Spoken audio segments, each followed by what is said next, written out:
शुरुआत में हम देखते हैं कि एक महिला रसोई में काम कर रही होती है। दूसरी ओर उसका पति पीटर पुराने सामान को इधर उधर कर रहा होता है। तभी पीटर को एक पुराना रेडियो मिलता है। वह उसे उठाकर टेबल पर रख देता है। उसी समय उसकी पत्नी वहां आती है और उसे खाना खाने के लिए बुलाती है। पीटर कहता है कि वह बस अभी आ रहा है। तभी पीटर उस रेडियो को चालू करता है। रेडियो से पहले संगीत बजने लगता है, लेकिन चलते चलते अचानक उसी रेडियो से एक डरावनी आवाज आती है, चुप रहो। ये सुनकर पीटर डर जाता है और तुरंत रेडियो बंद कर देता है। थोड़ी देर बाद वह फिर से रेडियो चालू करता है तो उसे एक अजीब सी परछाई दिखाई देती है। डर के कारण वह फिर रेडियो बंद कर देता है और परछाई गायब हो जाती है। पीटर बार बार रेडियो चालू और बंद करता है। हर बार जब वह रेडियो चालू करता है वह परछाई उसे और भी पास आती दिखाई देती है। अंत में जब वह रेडियो दोबारा चालू करता है तो वह परछाई खुद आकर रेडियो बंद कर देती है। पीटर डर के मारे खड़ा हो जाता है। जैसे ही वह पीछे मुड़ता है कोई अदृश्य शक्ति उसका गला पकड़ लेती है। इसी डरावने दृश्य के साथ फिल्म की शुरुआत होती है। इसके बाद अगला दृश्य आता है जहां हम एक लड़की को नींद से जागते हुए देखते हैं। यह और कोई नहीं बल्कि फिल्म की मुख्य पात्र एम्मा होती है। एम्मा एक सिंगिंग ऑडिशन में दिखाई देती है। वह वहां बहुत नर्वस होती है और ठीक से गा नहीं पाती। निराश होकर वह ऑडिशन बीच में ही छोड़कर चली जाती है। इसके बाद एम्मा अपने घर पहुंचती है जहां उसका पति सेबा उससे कहता है कि वह अच्छे समय पर आई है। एम्मा बताती है कि वह इस बार भी ऑडिशन पास नहीं कर पाई। सेबा उसे समझाता है कि कोई बात नहीं, अगली बार वह जरूर सफल होगी क्योंकि उसकी आवाज बहुत अच्छी है। उसी समय एम्मा के फोन पर उसकी माँ का कॉल आता है। उसकी माँ बताती है कि एम्मा के पिता की तबीयत बहुत खराब है और वे अस्पताल में भर्ती हैं। एम्मा को तुरंत इटली आने के लिए कहा जाता है। ये सुनते ही एम्मा परेशान हो जाती है और सेबा को बताती है कि उसे इटली जाना पड़ेगा और एम्मा पैकिंग करने चली जाती है। तब सेबा भी उसके साथ चलने का फैसला करता है और दोनों इटली के लिए रवाना हो जाते हैं। इटली पहुंचकर दोनों सीधे अस्पताल जाते हैं। एम्मा अपनी माँ से मिलती है और अपने पिता के बारे में पूछती है। फिर एम्मा डॉक्टर के पास जाती है अपने पिता के बारे में जानने के लिए। डॉक्टर बताते हैं कि उसके पिता को सिर में गहरी चोट लगी है, दिमाग में खून जम गया है और अंदर की कुछ पसलियां भी टूट गई हैं। अगर हालत और बिगड़ी तो सर्जरी करनी पड़ेगी। डॉक्टर यह भी कहते हैं कि यह मामला किसी घरेलू हिंसा जैसा लग रहा है। ये सुनकर एम्मा को विश्वास नहीं होता क्योंकि उसके पिता और उसकी माँ दोनों एक दूसरे से बहुत प्यार करते थे। उसे लगता है कि ऐसा कुछ नहीं हो सकता। बाद में एम्मा अपनी माँ से बात करती है तो उसकी माँ बताती है कि वो उसके पिता नहीं थे, कुछ अलग था। ये कहती हुई उसकी माँ घबरा जाती है। वह एम्मा को बार बार पुराने घर न जाने की चेतावनी देती है, लेकिन एम्मा उसकी बात नहीं मानती। सेबा होटल बुक करने की बात करता है, लेकिन एम्मा कहती है कि वह अपने बचपन के घर में ही रहेगी। माँ के मना करने के बावजूद एम्मा और सेबा उसी घर में जाने का प्लान करते और घर को निकल जाते हैं। घर पहुंचकर सेबा एम्मा की तस्वीरें देखता है और एम्मा को कहता है कि एम्मा द ग्रेट यहीं पर बड़ी हुई।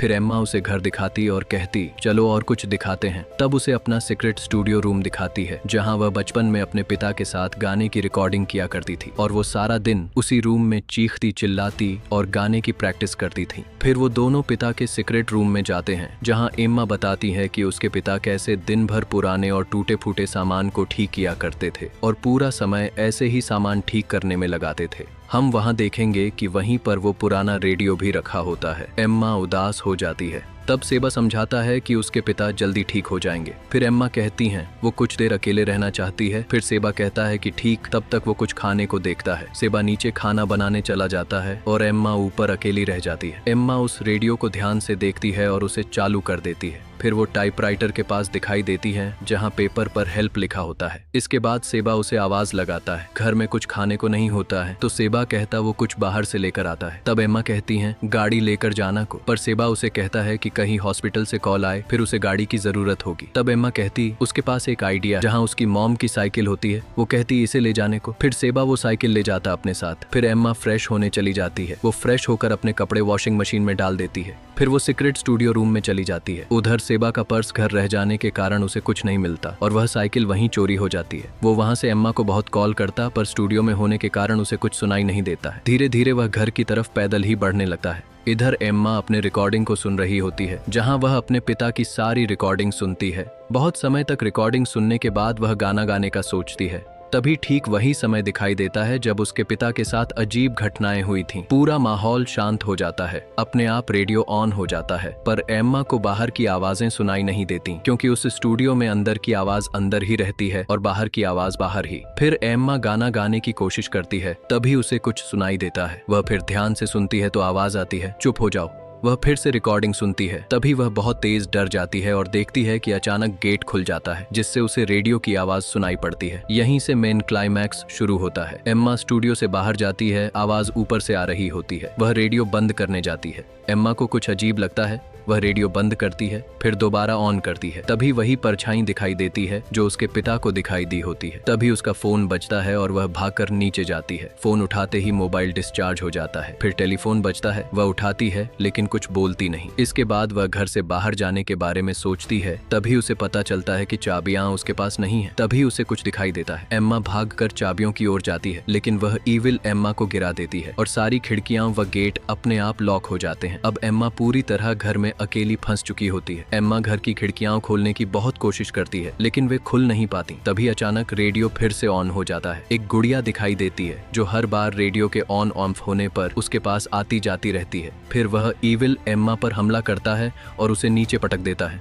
एम्मा बेहोश हो जाती है। होश में आने के बाद एम्मा स्टूडियो में भाग कर जाती है। वह सोचती है कि शायद वह माइक के जरिए उस ईविल के बारे में जान सकती है। तब वह पूछती है, तुम कौन हो? तभी आवाज आती है, चुप हो जाओ, वह हमें सुन लेगा। फिर एम्मा पूछती है, कौन सुन लेगा? तब आवाज आती है, मैं। एम्मा बुरी तरह से डर जाती है। इधर दूसरी तरफ घर के बाहर सेबा आता है। बेल बजाने पर भी एम्मा सुन नहीं पाती। तभी सेबा को अचानक एक आवाज सुनाई देती है। वह देखता है तो नीचे की तरफ एक गेट खुलता हुआ दिखाई देता है। वह उस गेट की तरफ नीचे जाता है। अब वह घर में आ चुका होता है। वह एम्मा को आवाज लगाता है पर कोई जवाब नहीं मिलता। जैसे ही वह पीछे घूमता है, कोई उसकी गर्दन पकड़ लेता है। तभी उधर एम्मा अपना फोन चार्ज करने की कोशिश करती है। जैसे ही फोन चार्ज होता है, वह मैसेज और कॉल करने लगती है, लेकिन स्टूडियो के अंदर नेटवर्क नहीं होता, जिस कारण वह कमरे से बाहर आती है। तभी अचानक सारे मैसेज आने लगते हैं। फिर एम्मा कॉल करती है। कॉल की बेल घर के अंदर ही सुनाई देती है, जिससे एम्मा डर जाती है। वह एक एक मैसेज करती है और नोटिफिकेशन की आवाज का धीरे धीरे पीछा करती हुई आगे बढ़ती जाती है। वहाँ वह देखती है कि सेबा जमीन पर बैठा हुआ है। उसकी हालत ठीक नहीं लग रही होती। वह उसे हॉल में ले जाती है और वहाँ उसे बैठने और कुछ न बोलने को कहती है। एम्मा कुछ कागज पर लिखकर सेबा से पूछती है कि वे बात नहीं कर सकते क्योंकि यहाँ कोई है। वह सेबा से कहती है कि उसने कुछ देखा है। फिर सेबा लिखकर बताता है कि उसने ऐसा कुछ नहीं देखा है। तब एम्मा उसे स्टूडियो में ले जाती है जहाँ रिकॉर्डिंग हो रही होती है। वहाँ सेबा को भी कुछ सुनाई देता है। तब एम्मा उस रिकॉर्डिंग को सुनती है और उसे वह सब कुछ सुनाई देता है। जब वह पीछे घूमती है तो सेबा वहाँ नहीं होता है। वह वहाँ से बाहर आकर सेबा को ढूंढने लगती है। वह देखती है कि सेबा अब पहले जैसा नहीं रहा होता। उसके अंदर अब ईविल एंटिटी घुस चुकी होती है और वह एम्मा पर हमला करता है। एम्मा भागने की कोशिश करती है। भागते भागते वह ऊपर जाती है, जहाँ फिर से रेडियो अपने आप ऑन हो जाता है। एम्मा बहुत घबरा चुकी होती है। तभी कोई उसे आवाज लगाता है और जैसे ही एम्मा उसकी तरफ देखती है, वह उसे धक्का दे देता है। अगले सीन में हम देखते हैं कि एम्मा अतीत की दुनिया में चली गई है। वहाँ वह वही औरत और बच्ची को देखती है जो दोनों कुछ काम कर रही होती हैं। औरत अपनी बच्ची के लिए एक ड्रेस बनाती है और उसे दिखाती है और ड्रेस उस बच्ची को बहुत पसंद आती है। बच्ची कहती है कि वह उसे अभी पहन सकी है, लेकिन वह औरत कहती है नहीं, कि उसके पापा के आने का समय हो गया होता है। बच्ची पूछती है कि उसके पापा ऐसे क्यों हो गए हैं। वह औरत बताती है कि युद्ध में वह उन लोगों के लिए लड़े थे, लेकिन लड़ाई के बाद वह पूरी तरह बदल चुके थे। उन्हें आवाजों से नफरत हो गई थी, भी से वह ऐसे हो गए हैं। उन्हें आवाजें पसंद नहीं है, इसलिए सबको चुप रहना पड़ता है। इसी वजह से हम दोनों को भी अब चुप रहना है। फिर अगले सीन में हम देखते हैं कि वह आदमी आता है और सब खाने पर बैठे होते हैं। वहाँ उस औरत से बर्तन की आवाज हो जाती है। भी उसे बहुत तेज गुस्सा आता और वो उस लेडी को एक थप्पड़ मार देता है, चुप रहने को कहता है। फिर आगे देखते हैं कि वह बच्ची फ्रॉक पहनकर अपनी गुड़िया लेने जाती है। भी वहाँ उससे गलती से रेडियो ऑन हो जाता है, जिससे वह आदमी बहुत गुस्से में आ जाता है। वह कहने लगता है कि अब उस बच्ची की आवाज कोई नहीं सुन पाएगा। वह उसे मारने दौड़ता है। उस औरत के बहुत रोकने पर भी वह बच्ची पर गुस्सा करने लगता है। फिर क्या था, वह औरत का गला दबाकर उसे जान से मार देता है। यह देखकर उसकी बेटी भी उस आदमी को कैंची से मारती है। फिर भी वह आदमी अपनी बच्ची का गला दबाकर उसे मार डालता है। अंत में वह खुद भी वहीं मर जाता है। उस समय भी रेडियो ऑन ही होता है और कहानी की शुरुआत में यह सिलसिला भी रेडियो से ही शुरू होता है। एम्मा अब वर्तमान में लौट आती है। भी अचानक फिर से वह ईविल उसके सामने आ जाता है और एम्मा की गर्दन पकड़ लेता है। एम्मा बचने की कोशिश में उसके सिर पर मारकर वहां से भाग जाती है और अपनी चालाकी से उस ईविल को साउंड स्टूडियो में बंद कर देती है। एम्मा समझ चुकी होती है कि इस ईविल का अंत आवाज ही है। फिर वह तेज म्यूजिक ऑन कर देती है, इससे वह तड़पने लगा है। इसके बाद एम्मा भागकर घर की सारी आवाज करने वाली चीजें ऑन करने लगी है, एयर ड्रायर, टीवी वगैरह। फिर वह ऊपर की तरफ भाग जाती है। इधर तब तक ईविल म्यूजिक बंद कर देता है और खिड़की तोड़कर बाहर आ जाता है। वह एम्मा के पास पहुंच जाता है। अभी एम्मा बेल चालू कर देती है जिससे इतनी तेज आवाज होने लगी है वे दोनों उसे बर्दाश्त नहीं कर पाते। अभी अचानक लाइट कट हो जाती है, पूरा माहौल शांत हो जाता है और एम्मा भी बहुत डर जाती है। उसी समय रेडियो ऑन होता है जिसमें उसकी पत्नी और बच्ची की आवाज सुनाई देती है। उन्हें सुनकर उस ईविल को कुछ अजीब सा लगने लगा है। अब एम्मा कहती है ये आवाजें नहीं बल्कि वह शोर हैं जिनसे तुम्हें नफरत है। अभी उस बच्ची और उस औरत का हाथ एम्मा पकड़ लेती है। दोनों एम्मा को देखती हैं और बहुत जोर से चीखती हैं। उनके साथ एम्मा भी चिल्लाती है। उस तेज आवाज को ईविल एंटिटी बर्दाश्त नहीं कर पाती और वहीं वह सेबा के शरीर से बाहर निकल जाती है और वहीं खत्म हो जाती है। फिर एम्मा सेबा को संभालती है। सब कुछ पहले की तरह दिखने लगा है। अगले सीन में सब लोग एक साथ हंसते बात करते दिखाई देते हैं। वहाँ उसकी माँ एम्मा से कहती है कि तुम्हारे पापा ने ऐसा कुछ नहीं किया था। एम्मा अब जान चुकी होती है कि उन लोगों के साथ यह सब किसने किया था, इसलिए वह अपनी माँ को समझाती है। इसके बाद एम्मा अपने घर वापस लौट आती है। फिर एक सुबह वह काफी एनर्जेटिक दिखाई देती है और ऑडिशन के लिए जाती है जहाँ वह अच्छा प्रदर्शन करती है। घर आकर वह सेबा को बताती है कि वह अपने काम में सफल हो गई है। क्या आप सभी को भी लगता है कि वह ईविल खत्म हो गया है और यह सब यहीं रुक गया है? नहीं, वह श्रापित रेडियो जहाँ भी जाएगा यह सिलसिला फिर से दस्तक देता रहेगा और यही सीन फिल्म के आखिर में दिखाया गया है। एक आदमी साइकिल छोड़कर उस रेडियो को उठाता है और एक लेडी को बेच देता है जो रात में काम कर रही होती है। भी उसके साथ भी अजीब घटनाएं होने लगी हैं। वह भी उस श्रापित रेडियो का शिकार बन जाती है। दोस्तों, अगर ये वीडियो आपको पसंद आई हो और आप ऐसी ही और मूवी एक्सप्लेनेशन देखना चाहते हो, अभी लाइक, सब्सक्राइब और शेयर जरूर करें। Thank you.